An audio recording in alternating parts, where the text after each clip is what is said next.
Our guest today on Lily High on Life is Chaim Sukenik, who's visiting from Israel in Melbourne, Australia, and touring Australia with us. And he is the president of the Jerusalem Institute of Technology.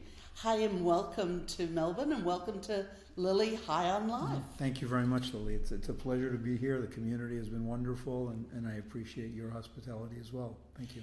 You have done some wonderful things in your life, and you're an academic.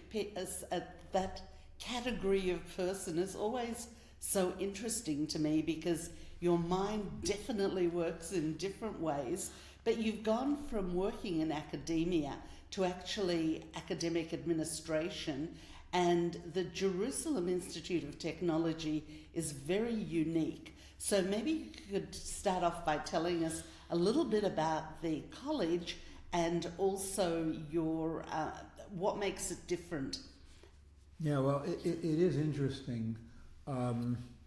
The classic pathway that I followed was to do 4 years of a degree in chemistry at Yeshiva University, and then go out to Caltech, do a postdoc at UCLA, and then take a faculty position in the United States. And that was all, I would say, fairly standard, not in any way unusual for American Did you just academia. love chemistry and knew that you wanted to go into that? Yeah, I think what happened, and I regard it as a great fortune, that the school that I went to, K through 12 in Miami, had a gentleman who was the principal who really tried very hard to help each student develop their own skills, their own passion. And early on, as a result of both response to classroom activity and I guess achievement tests, I remember Rabbi Gross coming to me and saying, Chaim, you're really good in science, and he was willing to give me some special consideration to allow me to do some stuff with the older kids, which always felt like you were very privileged. And that passion for science then started showing up. It sort of feeds on itself. You're told you're good at something, and therefore you get better at it. And all the way through grade school, high school. And your parents encouraged it too. They did. They neither of them was doing science professionally, and neither of them was an academic. They were both teachers. And I think what ended up happening was that as that started to feed, so when I was in high school, there was an opportunity to attend a program sponsored by the National Science Foundation at a university up north. We lived in Miami, and this meant going upstate New York. And my parents were very encouraging, and I got to spend a summer, again, kind of pretending to be a college student, and that was fun. But that all fed into a situation where by the time I came to my own college career, I wasn't even making decisions about whether or not I should pursue that kind of thing. The chemistry was sort of part and parcel of who I was, and that stayed that way. So the commitment, the interest in doing science and in encouraging others to do science as well, through neighborhood youth activities, that was pretty strong. And in the United States, it's fairly typical that people would go straight from high school to college. So there was no pause, no gap year kind of thing along the way. And that worked out well. And you grew up in an Orthodox house, Jewish Orthodox household in Miami. Yes. And ended up making Aliyah. Was that always a plan, or did that kind of happen through other means? Actually, it really wasn't the plan. There was no particular plan. My wife and I got married young. We got married while we were still in college, so that when we went, when I was in graduate school, was it a shidduch? Did you fall in love? Bit of both? Her cousin was my roommate in high school. We were in a dormitory situation in Miami. And when I came to that science program in the summer during high school, it was at Syracuse University. She was in Rochester, and her cousin invited me to come and spend weekends in Rochester. And I guess that kind of qualifies as a shidduch. He introduced me to his cousin, But I don't think there was anything formalistic about it. It was time to get married, or you really No, liked we, this we, we girl? were 16 years old. It was clearly my not God. time to get married. But we continued to correspond for the next year before we came to New York, and then we were both in college in New York together. So we started dating, and we were going out for about 3 years, and at that point we said, yeah, it was time to get married. So, and that, thank God, worked well. You know, it's we've been married now for over 50 years, and not everybody is fortunate enough, even those who do get married young, I believe that is good fortune, but not everybody grows together. Okay, now you're speaking to somebody who is close to your age and has never been married. So, when I ask you the question, because I do think it's wonderful, and the majority of my friends have also been married about as long as you, when I ask you the question, what do you think it was that has kept you on the same page and together for all these years? It comes from a number of directions. No, it's a good question. My wife and I, because of COVID, our celebration of our 50th wedding anniversary ended up extending over about a year and a half, because we wanted to get all our kids together. And one set of kids from Chicago, in the height of COVID, the kids weren't vaccinated yet. We have 4 children, 2 living in Israel, 1 in Chicago, 1 in Los Angeles. And we couldn't get everybody together for the 50th anniversary celebration.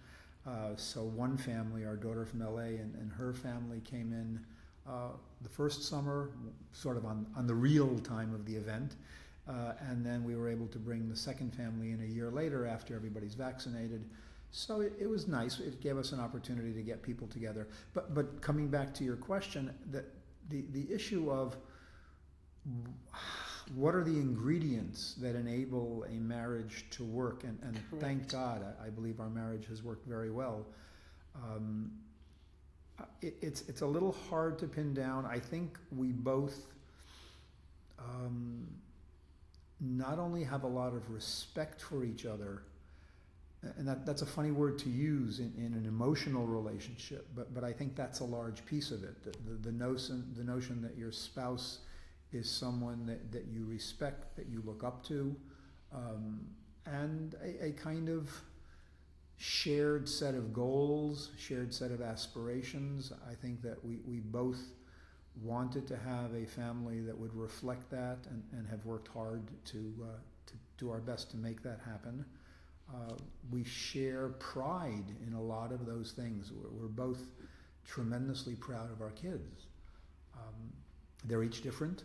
They've each sort of chosen their own paths in life, but they're Have they all remained people. Shomer Shabbos? They have stayed, but again, as you know, the range of religious philosophy, of religious affiliation, so they are. I think they all would define themselves as religiously observant, and they are in turn raising their own children in that direction. But there's no question that the flavor of that religious observance, how they interpret things, what kinds of traditions they are attracted to, I think that does change, and then that has been quite, and we're, again, I think that's part of our pride in our children, that yes, they have stayed within the fold, but they have each felt comfortable going off into directions where they could express themselves. Their spouses are all different from each other. Their career choices are all different. And that the pride in their independence and in their success is something that my wife and I share, and we talk about a lot. So that's a big piece of it. You know, having that in common and having that sense of satisfaction allows us to look back at the 50 plus years and to say, well, gee, that was really good. You know, we've been blessed. And you really have. One of the things that I try to instill in Lily High on Life is the concept of you can look at the world as half full or half empty. And when you find the positive things, when you find the things in a situation, any situation, that make you feel better, change your attitude, change your life, then those things make a happy life, rather than the flip of that, which is looking for faults because you're unsatisfied. So when I'm asking you these questions, it really is within the context that you sit on a number of ethical boards and things in different streams of what may be chemistry or just generally science, but you weigh up all different situations in life and have to come to decisions where there are various different options for coming to those decisions. So I'm more than happy with your answer about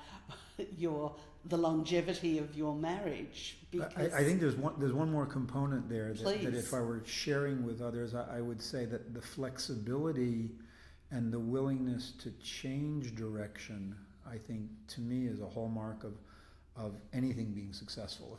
If you're completely stuck on one model, we're all going to make mistakes. We need to be flexible, and we need to fix those mistakes, and we need to be aware that they're out there, and that's simply part of life. In our own lives, the shift from being in the United States to being in Israel, as I said, was an unanticipated shift. And yet when the opportunity was presented, okay, you sit down and you ask yourself, is this an opportunity that I'd like to take advantage of? The same thing happened with my moving over to the Jerusalem College of Technology. I was perfectly content as a chemistry professor. I had moved from a position at Case Western Reserve in the United States to Bar Ilan University in Israel, and thank God, was very happy doing the research that I was doing, the teaching that I was doing. And then about 10 years ago, somebody who was on the search committee at the Jerusalem College of Technology came to me and said, Chaim, would you be willing to consider taking on this new kind of responsibility? And I had never thought about it, but after talking to the people, first of all, being open to considering new opportunities, I think, is important. But after talking to the people there and realizing that here was an opportunity to do something very different, very special, which could potentially have tremendous both personal benefit in terms of my satisfaction in the job and what I felt I could accomplish, but also in terms of what one could do for the Jewish people, for the state of Israel. It opened new doors. Really important. Were you very familiar or just somewhat familiar with the college before you started considering the option? Yeah, just somewhat familiar. I knew that it was a place that had a long tradition, over 50 years old, of producing highly academically motivated and successful students, primarily in engineering. I was not aware of the fact that it had, at that time, recently embarked on a path that also included healthcare professions. They just opened a nursing school before I arrived. In fact, the gentleman who was instrumental in opening that nursing school was Menachem Steiner, who's a former Melbourne resident. No relation. Well, oh, yeah, I didn't notice. But Menachem and the leadership of the institution was willing to take an institution that was an engineering school and now say, okay, well, the state of Israel now needs nurses. We have an opportunity.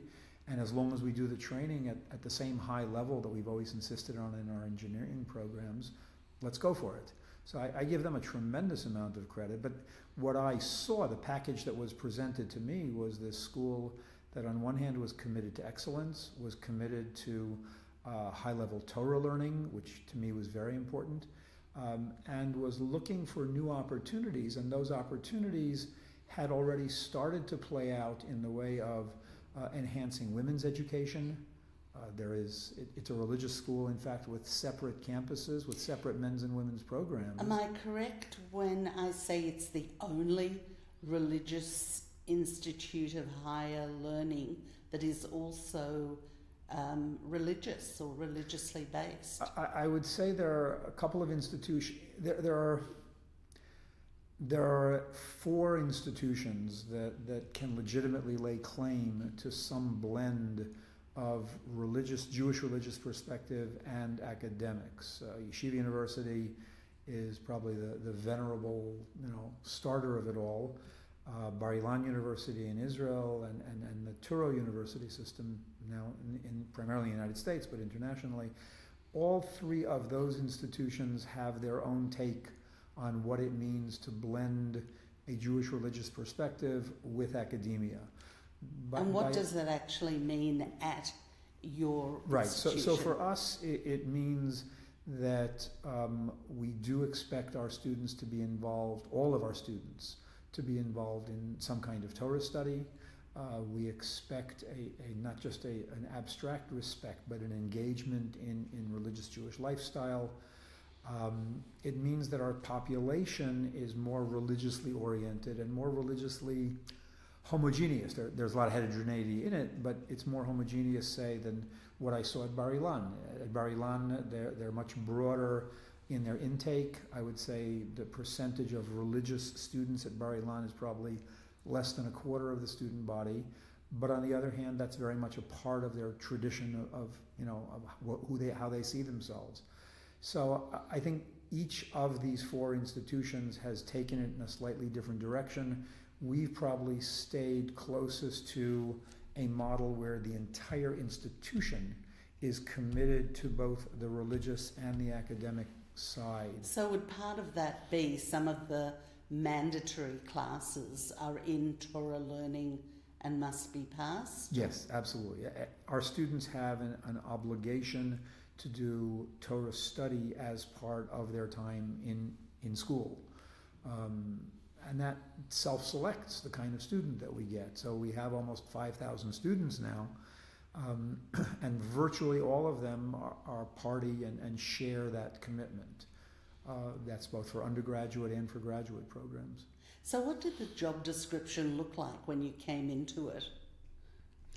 Well, it was interesting because on one hand, the predominant part was, don't ruin what you already have. It was an outstandingly good institution. I like that. But, that's what they tell the new physicians on July 1st when they come onto the wards in the United States.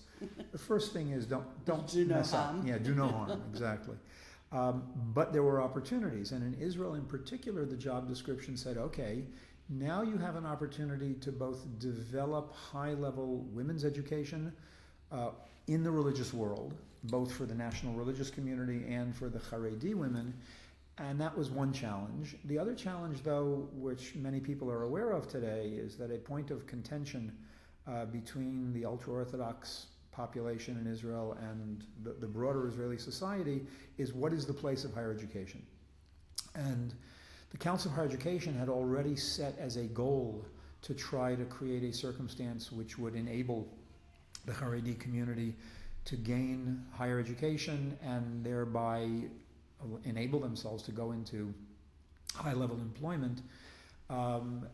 It works a little better or a little less well depending not only on the specifics of the education but on the environment around it. And here we had an opportunity to take our men's and women's campuses, which is unusual. There aren't many instances of gender-separated campuses. And to use that environment as a way of creating, if you will, a Haredi-friendly circumstance so that you don't necessarily have to see eye to eye on all the details of the religious philosophy, but if someone is coming from an extended yeshiva career, to walk onto a regular secular campus is difficult. It's something that's intimidating, it's something that's unfamiliar, whereas coming onto our campus where the environment encourages that and is consistent with that has made it easier, and therefore, I'll say quite frankly, we have been successful without changing the Zionist ethos of the institution, but we've been successful in bringing in a large number of Haredi students who are now doing high-level college degrees and going out and getting good jobs. I must say, the way you talk about it now sounds wonderful, but is surprising to me because the whole area of Haredi studying anything is still somewhat controversial in Israel, or have I missed something? It's like anything else, Lily. You have to be sensitive to the context. I think you can bring about a revolution, but not necessarily by being revolutionary. You don't have to try to shake things up. You have to try to offer options that are in people's best interests. So are you saying currently the actual number of Haredi or the percentage of Haredi is enough that to more than fill your college and look for more. No, our college is, as I say, about 5,000 students, of which about 40% of them come from the Haredi world, and the remaining 60% mostly from the national religious world. Do you market into the Haredi community, or is it just you wait till they come to you? No, you have to market it, but you have to market it a little differently. Haredi media press does not encourage, and in many cases does not allow, advertising of academic programs. So we have people who are, they're out in the field trying to get the word out. Our best marketing, though, comes from our students, and that's why it's sort of a growth curve. As well. I should probably interject at this stage, if not earlier, because we have non-Jewish listeners, we go out into the international secular world, that the Jewish religion has different types of groups or sects. Chabad is one of the big ones that goes in and mingles a lot in many communities internationally. Haredim do not mingle as much and believe that their strength is in their study of Torah rather than on their participating within the regular community. Is that that's fair enough probably distinction? true. I think that the definition, even though sometimes the Hebrew word Haredi is often translated as ultra-orthodox, I don't think the ultra label is appropriate. There's nothing ultra about it, and there are other people who are just as careful in their Torah learning and mitzvah observance of the commandments as the people who self-identify as part of the Haredi community, but there is a kind of insular quality to it, as you've pointed out, and that's right. Right. We all draw lines for ourselves. We all decide how much we want to expose ourselves and our families to other influences, and the Haredi community tends to be more conservative, more inward. Yes, and also the Israeli government is extremely interesting, for want of a better word, in its structure, and so the Haredi community was actually able to mandate within the government the fact that their community did not have to participate in the army, in learning. They did get a lot of additional benefits because they were studying, and through study and relationship with God, they were participating in a very different way. That's caused a bit of an issue. It is an issue now. It was a negotiated arrangement in the early days of the state, as the state was really in its nascency, that the leadership of the state said, we really want everybody to participate in everything, but it was clear that there was at least some agenda of trying to blend in the more closed European shtetl Jew, if you will, and turn him into a more active part of Israeli society, which even at the risk of, or perhaps even subliminally, with the intention to kind of bring everybody together and to create a pathway where those people could become more similar to their secular Israeli neighbors. And even basically earn a living is really what the bottom line is. So there was that concession. In other words, the concession was that the Haredi leadership said, okay, we understand that you would like us to serve in the army. We feel that army service would be a threat, a cultural threat to our young men, and therefore we will say, okay, we're not going to serve in the army, but we're also not going to get training. We're going to know that if we do want to go out into the world, get the training, get the jobs, then army service is part of the price we have to pay. And then some stupid politician, or because I'm not exactly sure who it was, decided to link the availability of money for studying with or against the opportunities to work. So you lost benefits if you went out to work. Well, that was part of the deal, right? Yeah. If you're not going to serve in the army, then we're not going to let you go out to work. We're not going to let you go to college. Which in retrospect was not a great one, because it meant that it put a lot of people who would have loved to have go out to work in a position where they couldn't, because within the community they needed to save face? Okay, I think that the people who buy into that are largely doing it because they want to be there and because that's really their comfort zone. What the considerations were early on in making that trade-off? And it doesn't matter. The real bottom line is that it provides an opportunity for you today to find ways to integrate all of that. And the way is really pretty simple. It breaks down to the fact that A, you have to offer people something where they feel comfortable. Yep. And B, they have to know that at the back end of the system, after they've committed all of the energy and effort that it takes to go through a preliminary phase and then to go through a full college degree, at the back end they're going to get good jobs. Yep. So our credibility and the fact that our graduates have always gotten very good jobs in Israeli high tech and others made us an attractive option both for the comfort level and for the fact that they were pretty well assured that they were going to get a good job when they came out, and that's worked out. And also your uniqueness in the way that you do that is something really special, where you're also now, one of the reasons that you're travelling is because you're opening up a new centre for women to encourage women to become more involved in technology and education generally. That's really important. Yes, please tell us a bit more about that. Well, when the school started, Zev Lev, the founder, was an Israel Prize-winning physicist, but also a religious scholar. And his initial vision was to take young men from a yeshiva background and train them to be engineers and basically the leadership of the state of Israel in academia and industry. And he did that, and he did that very well for over 20 years. And at some point people said, well, can we also reach out to provide a similar set of opportunities for the women from the religious community? Again, without any eye towards this insular Haredi community, but just religious women, again, whether gender-separated education is better for women or not better for women, I think that debate goes on in the world around us. But in any event, what happened was that because the women's division came into existence a bit later, it has been, if you will, languishing for the last 25 plus years in rented quarters just on the other side of Jerusalem.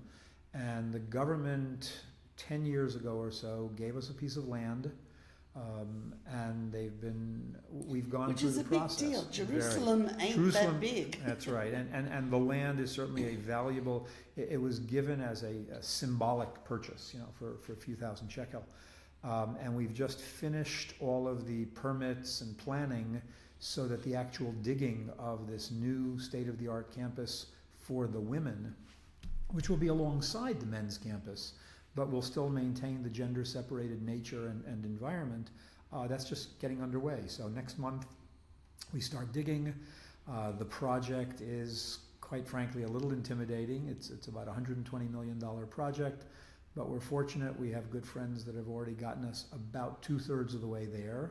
So we will continue, but you're right, that's part of what's put me out on the road and looking to spread the word, to tell people about who we are and what we are, but also to find people with whom the idea of both empowering women, Israel's needs both in the high-tech arena and in the healthcare arena, those are things that we can tick those boxes very legitimately, and I just have to tell people about it, and many people have been extremely supportive, so it's a good feeling. I was going to say, what has the feedback been, and are you starting with Australia, or you've been to the States already? Where are we? Well, we've been, informally, we've been running this campaign already for a few years. When it got enough momentum that we could kind of see a path to the finish line, that we committed to an architect and to all of the pieces that one has to put in place, that goes back about 2 years when we were confident enough that we could make it happen. And then, of course, travel in light of COVID was not so simple.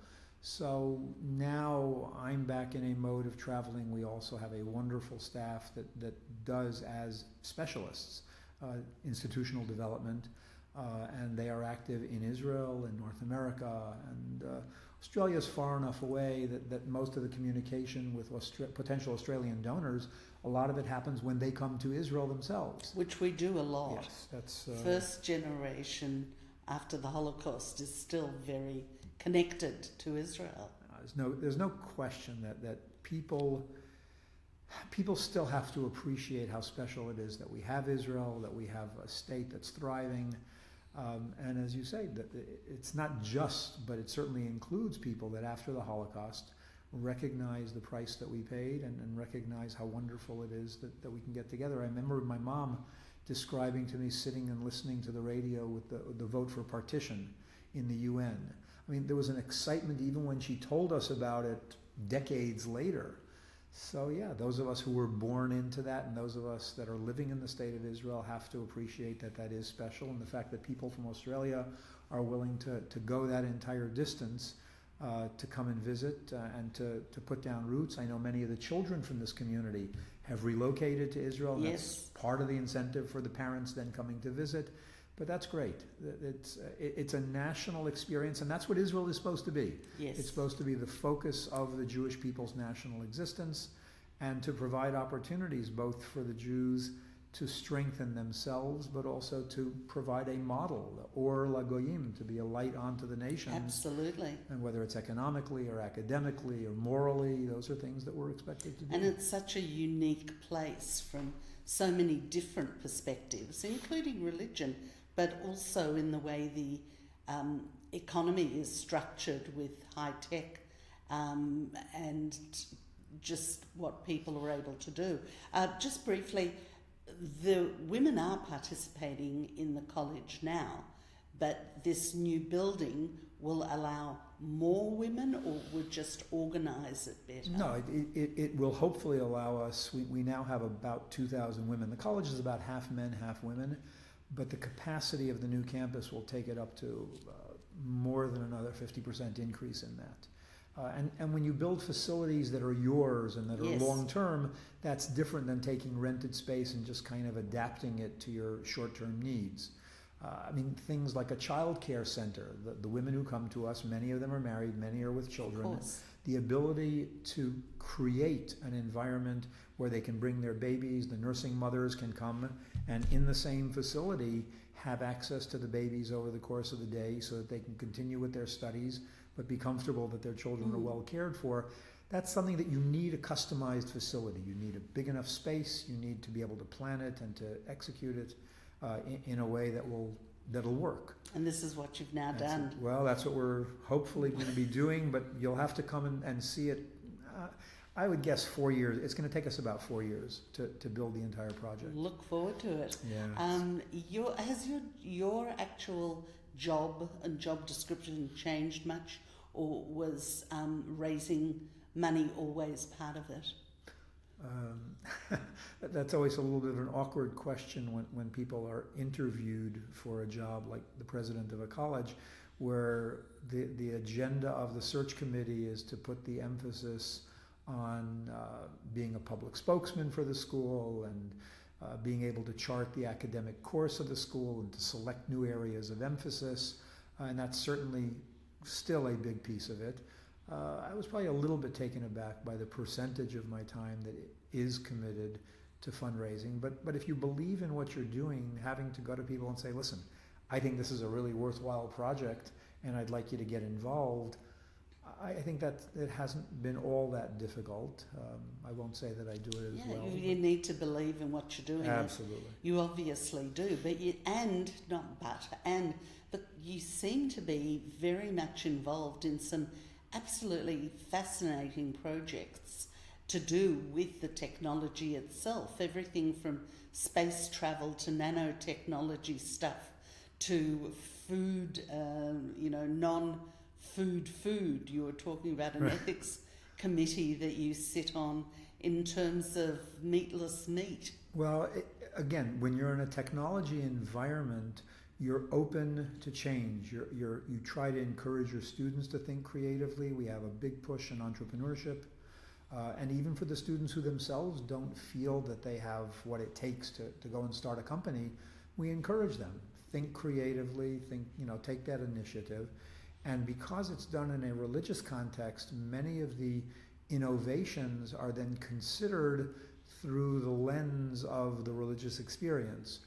So you mentioned cell-cultured meat is an example. We have a group of young scholars who have been looking at the ethical and religious implications of being able to grow your steak in a laboratory as opposed to in a cow. What does that mean? You know, and I think it raises. What I find fascinating about it is that it takes us into areas that people never anticipated. The religious literature is replete with innovation and with the ability to deal with new situations, but sometimes finding appropriate analogy is not so simple. And in the case of taking, you know, stem cells, early stage cells that can be directed to making all kinds of new things, it's hard to find a perfect analogy to that in the classical religious literature. So you end up interacting both with the high-end technology people, the startups, but you also end up interacting with the religious decisors, with the people who really have the weight of religious authority on their shoulders, and they're the ones that are going to be making the decisions as to how those innovations will be received by the religious community. And those innovations range from the meat to artificial intelligence-driven, you know, smart homes.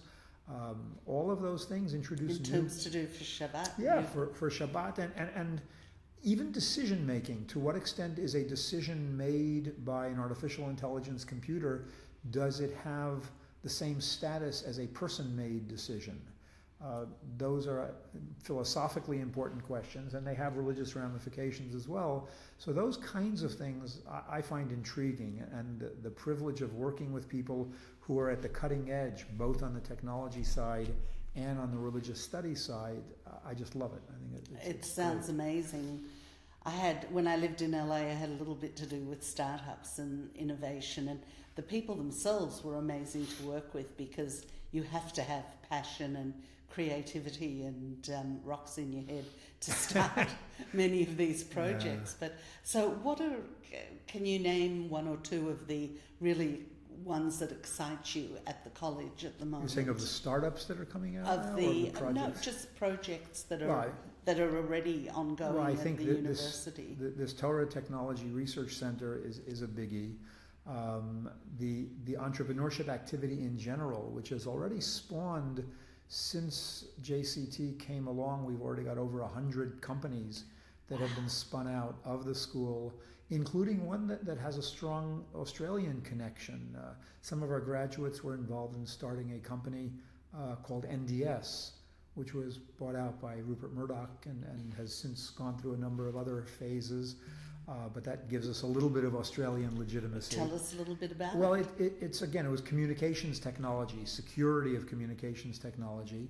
And it was an exciting thing because not only were a number of our graduates involved in starting it, but because they were in Jerusalem, they kind of had an inside pipeline to the best graduates coming out of the college. So it really became a very important project for the college. And we've watched the Jerusalem startup ecosystem, if you will. Nir Barkat, the former mayor, was very supportive of that kind of activity, himself being a startup person. And Moshe Leon, the current mayor, is also extremely supportive. And what's ended up happening is that spirit now is infusing a lot of the business activity in Jerusalem. So Jerusalem was never assumed to be the high-tech hub of Israel. It was more Tel Aviv, Netanya, Herzliya. And now Jerusalem occupies a prominent place. And what we see is that synergy between what we do, what the Hebrew University is doing, it's a wonderful thing. And you see how it's transforming the face of Jerusalem. And to be honest with you, one of the things that excites me most about this new campus is that if you can now take and build something that is attention-grabbing, but will call focus onto the crucial role that religious women are playing in that high-tech ecosystem, I think that's an opportunity. It's an opportunity Absolutely. to recognize those contributions. So we want to do it. And 100 different projects. I mean, the diversity among that also must be absolutely huge. Well, a lot of it started in the world of lasers, okay? When JCT first started back in the 60s, the world, I guess the general title would be electro-optics. Electro-optics was the brand. There were only 2 or 3 places in the world that were doing electro-optics. That was creating the lasers, learning how to control them, learning how to use them. And because our institution was producing good graduates with that expertise, they ended up taking on leadership roles in the IDF and in business, Wow. but with a bias towards the world of electro-optics. Love So it. senior people in the IDF, companies in Jerusalem today. Ophir Optronics was one of the early, really a pioneering company, started by one of our faculty members with some of our students. There's a company today, Sivan, that is being built by one of our graduates. And what does it do with It makes high-powered, high-speed lasers. They have a novel approach to create. Normally, high-energy lasers require enormous power supplies. They've come up with a way for getting the same power, but without these huge, Wow. house-sized power supplies. And that makes them portable, it makes them faster, and now both for industrial manufacturing and for space applications, for weapons applications, they're able to do some And very special alternatives things. to regular batteries and things, it sounds like. No, eventually. actually, the power comes from the ability, from how you couple the laser output. So the batteries are kind of normal there, Okay. but Israel has its place in that world as well. Just phenomenal. JCT, Jerusalem College of Technology. Correct. And hopefully we'll be hearing a whole lot more. Before we finish, I wanted to just take you back to your days when you made Aliyah and just ask you what it was like transitioning on a practical basis, even with a totally supportive partner.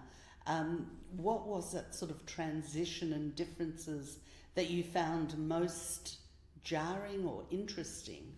Well, moving within academia, your responsibilities are almost cut and paste. In other words, you're expected to give lectures, to write papers, to go to conferences, and that was what I was doing when we lived in Cleveland, and it's what I did when I moved to Bar-Ilan University. The fact that the lecturing to the undergraduate students had to be done in Hebrew was certainly a challenge.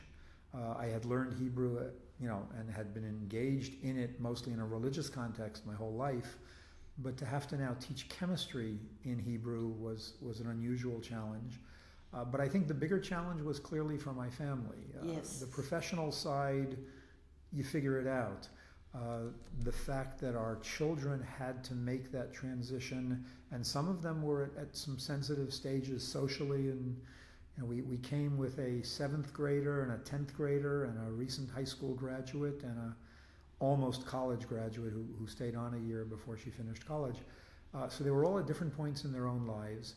And the adjustment, interestingly enough, we were warned that the most difficult would be for the 7th grader and the 10th grader. And they certainly had their challenges, and they get a lot of credit for having stepped up to the plate. Do you remember what managed some of those challenges Well, it was were? social, it was academic, it was figuring out how to function in a new system. Also remember, growing up in the United States, the prospect of military service was not necessarily part of the mainstream. And when I was growing up, there was a draft in the United States. By the time my kids were growing up, there was no such thing, post-Vietnam. And the fact that my 2 younger boys had to confront the reality that they were expected to go into the Army, admittedly in ways that were able to combine that Army service with yeshiva learning. The fact that but you they and did. your wife had to accept that also, as Yeah, much as the kids, right. I would imagine. And there's a certain apprehension and a certain tension that comes with it because you don't know what that reality is. Our adult friends who had children going into the same thing, in most cases, they themselves had firsthand familiarity. The men by themselves having served, and the women by having siblings and parents and such that had served. We had none of that. So learning the culture of the Israeli army was a challenge for us. The fact that our boys really did a great job and viewed it as, okay, this is what's expected of us, and we're going to do it. The level of enthusiasm they each had for the military service varied. But I think they both did a good job of it, and they both came out of it both personally and maturity-wise and religiously stronger than when they went in. It was a real growth experience for them. So, but that was a big cultural adjustment for us. And do you feel that it was made a little bit easier by the fact you were going from one religious community into another religious community? Absolutely. outside of it being just Israel. Yeah, and we were fortunate enough that after a couple of years in Jerusalem, kind of feeling our way around, we settled into a small community near Shalavim, was a kibbutz area near the city of Modi'in. And that community, that yishuv it's called, was extraordinarily supportive. I mean, it was a group of a few hundred families that really helped each other a lot. And that help and that sense of community was enormously Do you remember some supportive. of the little things that you really thought, oh wow, I'm glad there's somebody to help me through with that? There were many, many little things, but I'll tell you one story that was not so little, but that I think highlights the support network. Among our closest friends in Nofi Alon, in this community that we were a part of, there was a family that had come in. They were renting one of the houses, and they had no intentions of staying there long term.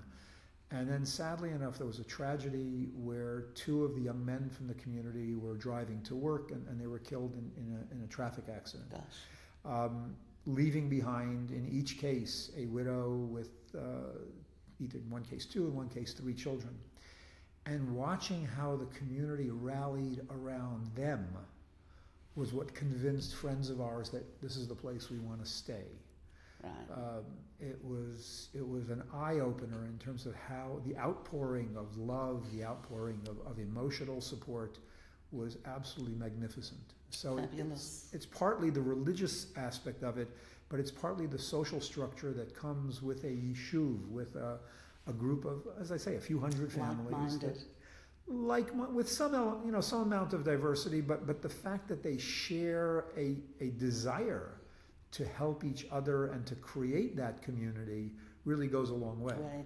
That made a big difference. As we're running out of time, but just quickly, 3 things you love about Israel. Oh, I like the fact that I can fluidly go back and forth between Hebrew and English and not be self-conscious about it. In the States, that wasn't a luxury that I had. I like the openness of the society. I like the fact that people communicate easily. And I'm absolutely thrilled with my own work environment. I think I feel like I won the lottery. That I've stepped into something that if you would have asked me 5 years before we moved to Israel, I would have never imagined that we would have gotten there. So thank God we've been fortunate, and the fact that our family has made the transition and that we're still together and doing good things for each other is a privilege. Excellent. So much more we didn't even get a chance to touch on because coming from the States and coming from Miami, there's also a lot of other things, but maybe another day. Wishing you the greatest success with your fundraising, because it really is an amazing project that's so very, very important. Thank you very much for sharing your time with us today. Okay, pleasure. Thank you, Lily.